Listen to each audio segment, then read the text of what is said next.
We are already familiar with the art of the early Middle Ages. It is almost non-existent until the 10th to 13th century.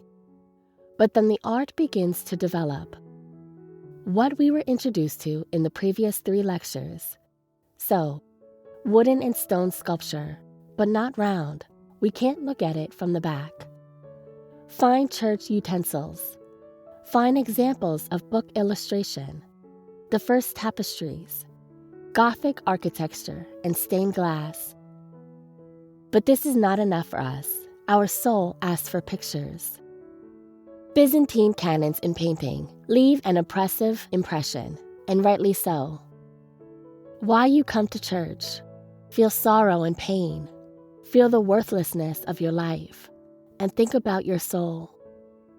But a person's emotions cannot be only tragic, and if they are, then let it be beautiful. But for it to be beautiful, there must be a social demand. Why did the Renaissance arise, and what did it revive? Let's look into it. Throughout Europe, despite wars and cataclysms of cold and plague, nations were moving toward progress. And not surprisingly, the oldest university opened in Italy in Bologna in 1088. Then England opened Oxford and Cambridge in 1096 and 1209. Then Spain, and again many universities in Italy. What was taught there? Of course, Latin, theology, medicine, law. And shockingly, they started to find manuscripts from the Roman Empire in various places in Italy. And what the church considered paganism was very much in demand. Roman law, the works of Vitruvius on architecture, the philosophy of Plato, the works of Homer. It turned out that the church stubbornly refused to allow the study of centuries of accumulated knowledge of medicine, construction, engineering, jurisprudence, works of literature from the sublime to the profane, astronomy and history. What to do with mathematics for Pythagoras' theorem has been verified and is true. And up to now, Europe knew only one truth, the Bible. To the displeasure of the church, the smart guys found out that the gift of Constantine, a document in which Constantine the Great grants supreme power to the Roman Pope over the Western Roman Empire, is a crude forgery of the church. Even without these discoveries, the church was torn by intrigue, scandal, and controversy. The captivity of Avignon, 2 popes in power, 3 popes in power. The purchase of the papacy with money. While the church fought itself, its clinging hands loosened their grip on the throat of social development. And, as a consequence, the arts. Only education allows great breakthroughs. Society was enriched and educated. The objects of art became not only the prerogative of the church. Artists were beginning to take liberties and depart from old traditions, based on Byzantine canons. Trying to use new artistic techniques, the construction of 3-dimensional composition, the use of the landscape in the background, which allowed them to make images more realistic, animated. This distinguished their work from the previous iconographic tradition, replete with conventionality in depiction. The term Proto-Renaissance is used to refer to their work. Proto-Renaissance art is not a sharp divide between the Middle Ages and the Renaissance, but a stage in the development when the Gothic and Byzantine artistic traditions coexisted with the gaining strength of new trends, smoothly leaving the scene. This period is characterized by the departure from religiosity and the desire for secularism, growing interest in the ancient heritage, the appearance of sensual elements in the images, the course to strengthen realism in the work. Forms become more realistic, tactile, materially convincing. Artists are looking for ways to convey perspective, volume, proportions. But in the works, there is still room for allegory and symbolism. Most of the subjects are still religious. nevertheless, more and more clearly sound and secular motives, one of which was the isolation of the portrait as a separate genre. One of the founders of the new art was Florentine Seni di Pippo, nicknamed Cimabue, meaning bullheaded. He was so called because of his stubbornness and the high demands he made of himself. Continuing the Byzantine tradition, he introduced a fresh breath of air. Compositions made lively, in the palette sought to combine elegance and naturalness of the colors. His work is not on display at the Met, and we will learn more about this artist in the Frick collection. But for now, just remember the name, because this artist was Giotto's teacher. So the main artist of the Proto-Renaissance is Giotto. In the literature, you come across this very combination. It all began with Giotto. In the history of the visual arts of Western Europe, his name has become a symbol of profound renewal. Although he was not the only artist reformer of his time, his determination, and bold break with Byzantine medieval painting traditions make him the progenitor of the new art. The bright personality of Giotto stands out among the Italian masters of the Proto-Renaissance, above all for his propensity to innovate, to create a new artistic style that predetermined the classical style of the coming Renaissance. Giotto was the first to introduce the notion of composition into paintings, a theatrical action, a script according to which we perceive the action. He changed the angle of the gaze, and we see the action a little from below. Then we observe it from above. This is how the construction of perspective began, an important Renaissance discovery. In his works, Giotto sometimes achieved such power in the collision of contrasts and the transmission of human feelings, which allows us to see him as a forerunner of the greatest masters of the Renaissance. He worked as a painter, sculptor, and architect, but still his main vocation was painting. The Adoration of the Magi, probably ca. 1320, Giotto di Bondone. This painting, at once stark and tender, belongs to a series of 7 paintings showing the life of Christ. The masterful depiction of the stable, which can be seen just below, and the massiveness of the figures in the columns are typical of Giotto, the founder of European painting. The swift action of the kneeling king lifting the Christ child and Mary's expression of concern translate the biblical narrative into deeply human language. As the sculptor Ghiberti, c. 1450, stated, Giotto made the art natural and gave it a softness. If you have listened to previous lectures, you will remember that the Middle Ages gave us emotion. For the first time, emotion becomes an integral part of Giotto's work. You will find many references to Giotto's angels in the literature. Let's talk a little about them. The painting in the exhibit is small, and let's not forget that it is 700 years old. We cannot examine their faces thoroughly, but I put for you Giotto's angels from The Morning of the Dead Christ, fragment, Padua, Cappella di Scrovegna. And as an example of continuing the tradition, 2 paintings from the museum's collection, Saint John the Theologian and Mary Magdalene, c. 1335-45, Italian, follower of Giotto, and another angel by an unknown artist, a follower of the tradition. All that the average person without fanaticism, interested in art, needs to know is that the revival began with Giotto. The stylistic findings of Giotto and his colleagues laid the foundation for the Italian school, and then the development of painting gathered momentum. The Feast of Herod and the Beheading of the Baptist, c. 1330-35, Giovanni Baranzio. One of the most important surviving examples of 14th century painting from Rimini. This panel was one of 8 scenes depicting the life of Saint John the Baptist from the now dismembered altar. Roman artists of the first half of the 14th century were indebted to Giotto, who worked in the city in the early years of the century. This dramatic scene unfolds in the palace of King Herod, crowned and seated at a table, who is so enchanted by the dance of his stepdaughter Salome, dressed in red and white in the foreground, that he grants her every wish.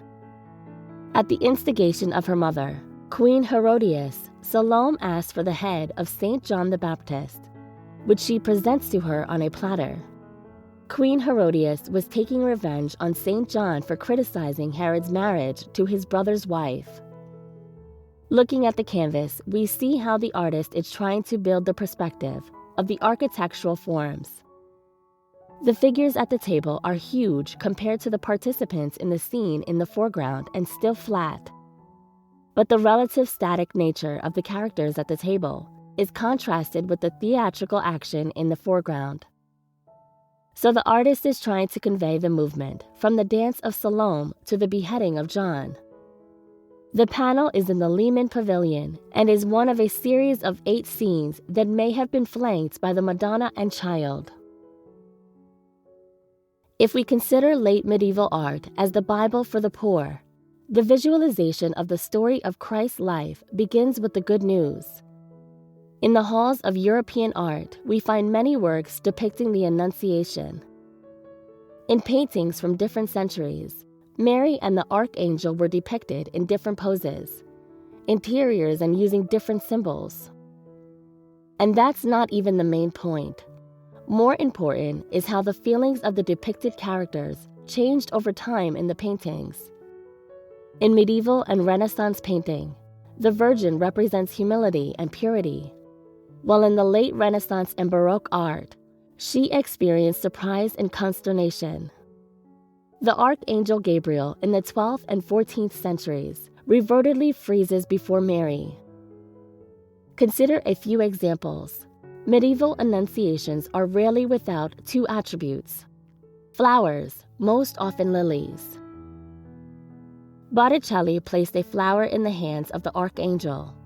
Hans Memling placed it in a vase in the foreground.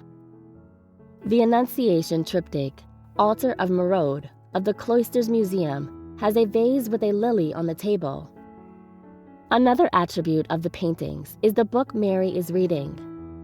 The fact that Mary could read and knew the text of the Old Testament was mentioned back in the 4th century by Saint Ambrose of Mediolano.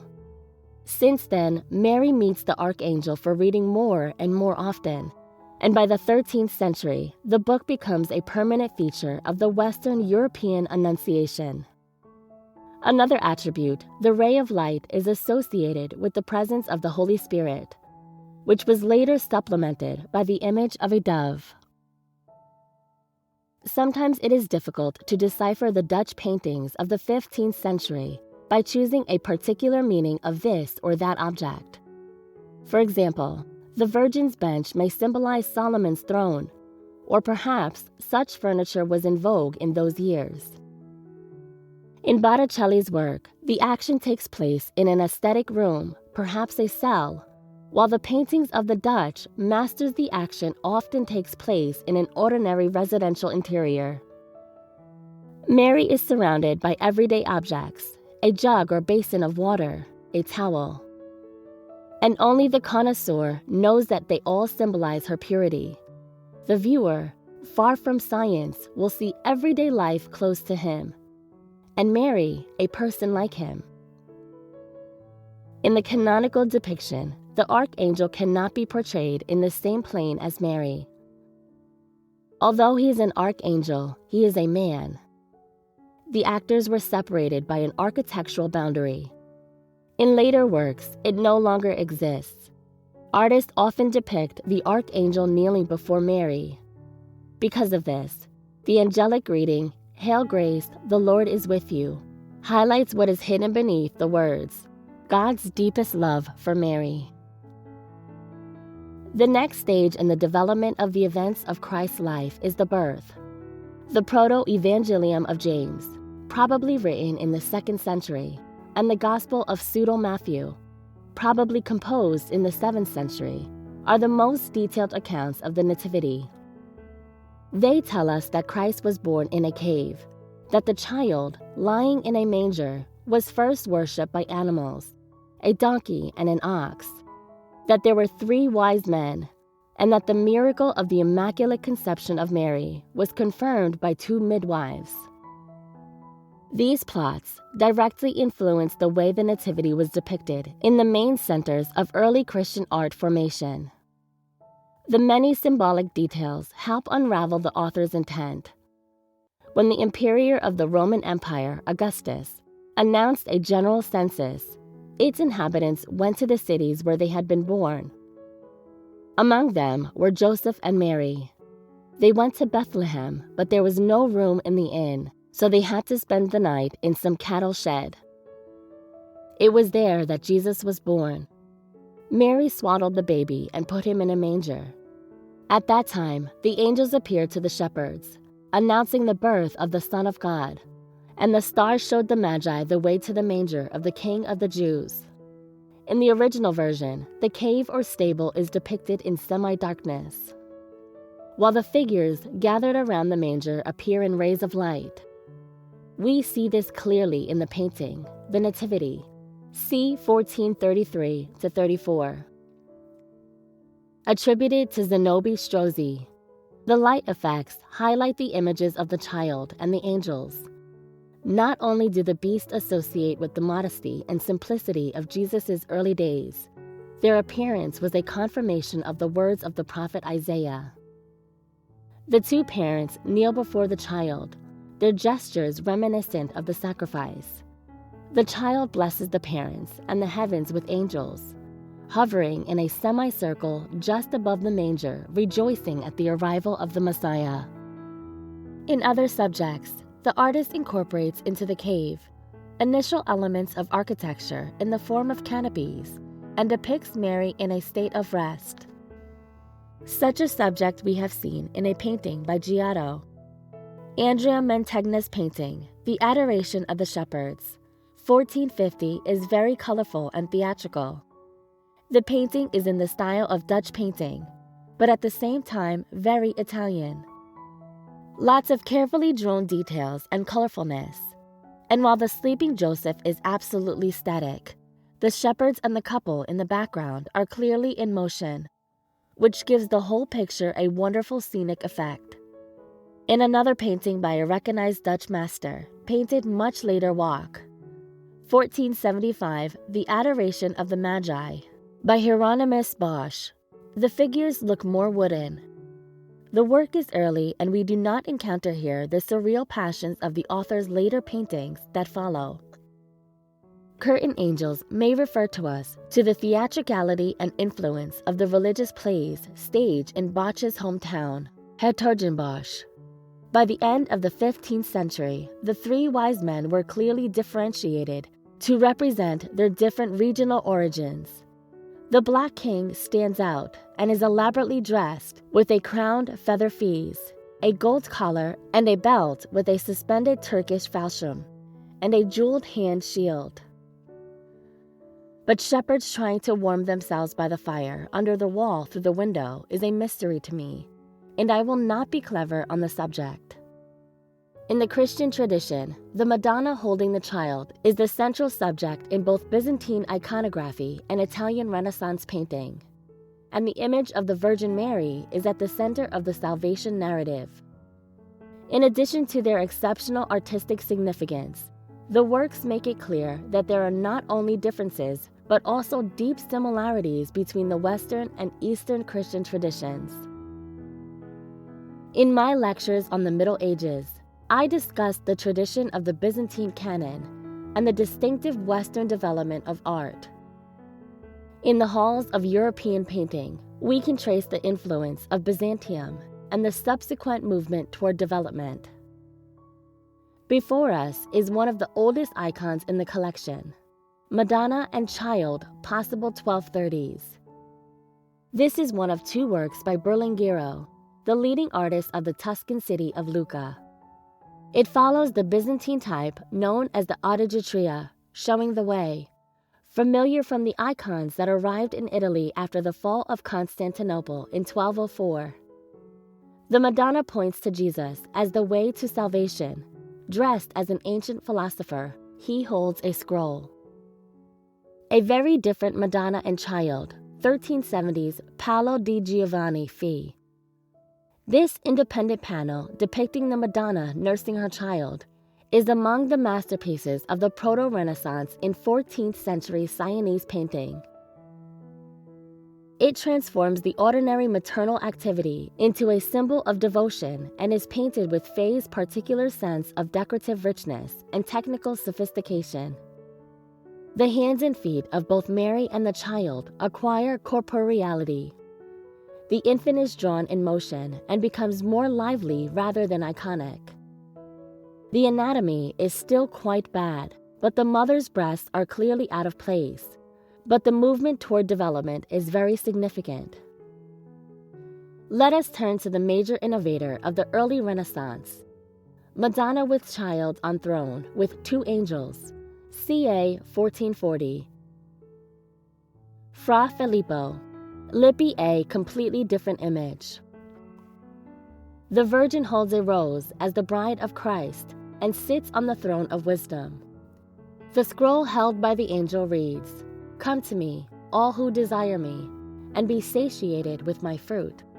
Ecclesiastes 24:19. The picture is the center of an important triptych.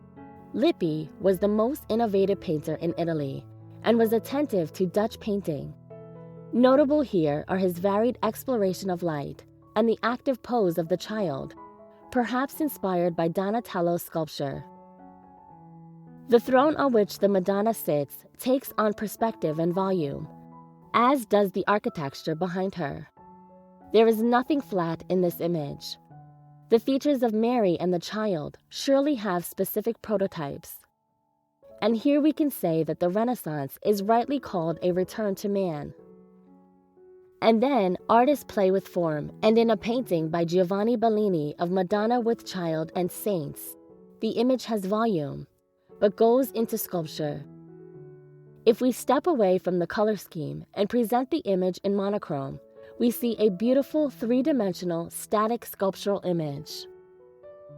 One of the main religious themes in painting is the Passion of Christ. To begin with, let us examine what the concept of passion scenes in art includes. Passion Week is the last week of Christ's earthly life, and the stories that are considered passion scenes in the Gospel begin with the events that took place after the Last Supper. Let's not delve into the theology, but let's go over in large strokes: the prayer of the cup, the events in the Garden of Gethsemane, Christ's imprisonment, the kiss and betrayal of Judas, and then the interrogations of Christ. The story concludes with an encounter with Pontius Pilate, and then the terrible journey of physical suffering, the scourging, the crowning with thorns, the journey to Golgotha on the cross. The story culminates in the crucifixion. Each of the subjects become a separate story in art, but it is the crucifixion that becomes the main story. Crucifixion on the cross, a type of execution which was very widespread in many countries of the world. So executed in Japan, China, Babylonia, Greece, Palestine, Carthage. But especially often, it was resorted to in ancient Rome. This punishment was especially popular in the Roman Empire long before Christ. It included not only torture, but also the public humiliation of the tortured person. There are two kinds of crucifixion images: the Orthodox Christian and the Catholic. In the Orthodox interpretation of the crucifixion, the appearance of Christ is triumphant. He does not die on the cross. His arms are turned toward heaven in a desire to embrace all mankind, giving them his love and opening the way to eternal life. In the Catholic crucifixion, however, the image of Christ is more realistic. It depicts Jesus mostly dead, and sometimes with streams of blood on his face, hands, feet, and ribs. All the sufferings and torments that the Son of God had to endure appear in the iconography. His face bears traces of unbearable pain. His arms sag under the weight of his body, which is very plausibly curved. Consider the Crucifixion, 1340s. Pietro Lorenzetti, one of the great innovators of European painting, Pietro Lorenzetti infused this familiar biblical subject with a new sense of pathos and drama. Details such as the piercing of Christ's rib with a spear, the breaking of the robber's legs, and the Virgin Mary's fainting in the arms of her companions evoke an emotional response in the viewer. Ambrogio Lorenzetti sought in his works to give volume to the figures. This was an important step towards secular Renaissance art. A century later, Van Eyck, in his painting at the Metropolitan, added to these representational strategies the extraordinary naturalism of the landscape setting, replacing the golden background of Italian painting and creating the sense that the crucifixion occurred in the context of modern life. Let us not forget that the Gothic style of depicting suffering was supposed to excite the desire to make a pilgrimage to the Holy Land and the physical possibility of touching the shrines, in addition to evoke a sense of empathy. Compassion or mercy is Italian for pietà. It is a depiction of the dead Christ coming down from the cross, accompanied by the grieving Virgin. The most common form of depiction is the subject of the dead Jesus lying on the lap of the Virgin Mary. The history of the Pietà originated in Germany in the mid or late 13th century Gothic art era. It had spread to Italy during the early Renaissance, around 1400 to 90. Although it did not become widespread as a form of religious art, we have before us the Pietà of 1476 by the Italian artist Carlo Crivelli. This depiction of the Pietà, remarkable for its expressive power, belonged to the elaborate Gothic altarpiece that is considered a masterpiece by Crivelli and is in the National Gallery of London. Crivelli contrasts ornamental effects with details of extreme realism on the verge of surrealism, such as a hand with a swollen wound, and pronounced veins that hangs over the edge of the tomb into the viewer's space. The sculptural monumentality and sharpness of the figures is softened by the vivid emotion on the characters' faces.